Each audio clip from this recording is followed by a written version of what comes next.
So the New York Knicks may have themselves a player in Allonzo Trier. NBA general managers knew this guy was talented, but the reason why he went undrafted in this previous draft is some controversies off the floor with PEDs, but some teams also believed he was too much of a ball hog. The Knicks were willing to take a chance on him, and up to this point, I do think it's paying off a bit. If we can begin with what I believe to be his best quality is his relentlessness attacking the basket. He has a pretty impressive handle for a guy who is not a point guard. He looks like a point guard sometimes with his ability to put one or two moves together and get a defender leaning and then take advantage of that. He's also awesome in transition, and the guy never stops going to the rim. He doesn't really care who's down there. You could have Rudy Gobert, Joel Embiid, Anthony Davis sitting around the rim, and if Allonzo Trier decides to shoot a floater over them, then I will be surprised. The guy truly believes that he can hit a layup or dunk the ball over any NBA defender, and could that get him in trouble sometimes? Yeah, sure, but I think it's something that we should appreciate at the same time. It helps that his strength is actually kind of a thing. There are times when he's able to move defenders out of his way, even though he has a skinny frame.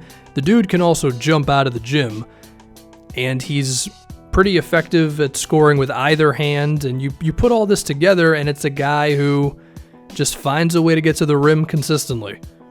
And that's huge, because if the jump shot is not falling, then, hey, just put your head down, go to the rim, and sometimes good things will happen because of it. Also, I would expect him to get stronger, because that's typically what human beings do as they get older. So if he's already this good at getting to the rim when he still is like a pretty skinny dude, then imagine as he puts on 10 pounds of muscle over the span of a few seasons. So if there is one thing to be really excited about with Trier, it's that the dude can just finish around the rim like crazy. However, he does have more to his game than just that. His mid-range jumper looks pretty legit. I mean, his shooting numbers in college across the board were pretty strong, and I'll mention his three-pointer in a little bit here. The craftiness that he shows around the rim, I think it does translate to mid-range. Now, this is one of his problems, is that he sometimes takes too many contested, like 15-footers, but I think it goes in enough and it looks pretty enough to where you are content with him doing it a little more than the average player, which is pretty impressive given that the dude just walked into the NBA, right? Step backs and hesitations and contested shots. The dude reminds me a lot of Paul Pierce. He doesn't have the height or the size, but the craftiness is still there. I mean, if you back up on the pick and roll with him, then he will gladly just hoist it up on you. I even sometimes get a DeMar DeRozan feel for the way that he's able to hit mid-rangers with a guy right in his face. As long as he can not do these too much, then I think that could be something for him. His three-pointer was also pretty damn solid in college.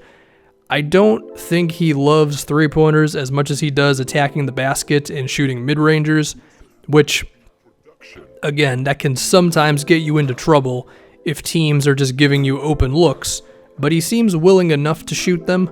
I mean, his last season in college, he took 5.5 a game and shot 38%, so that's pretty impressive. Now, if we can speak on his playmaking, this is going to be a big deal for him because some teams fear that he's a ball hog. Like he's Dion Waiters, basically, where you're just going to take bad shots and over-dribble and not get anybody else involved. And, well, unfortunately, some of that is true. He sometimes looks off his teammates a little too much, perhaps has a bit of irrational confidence in himself, which can be good or bad at the same time.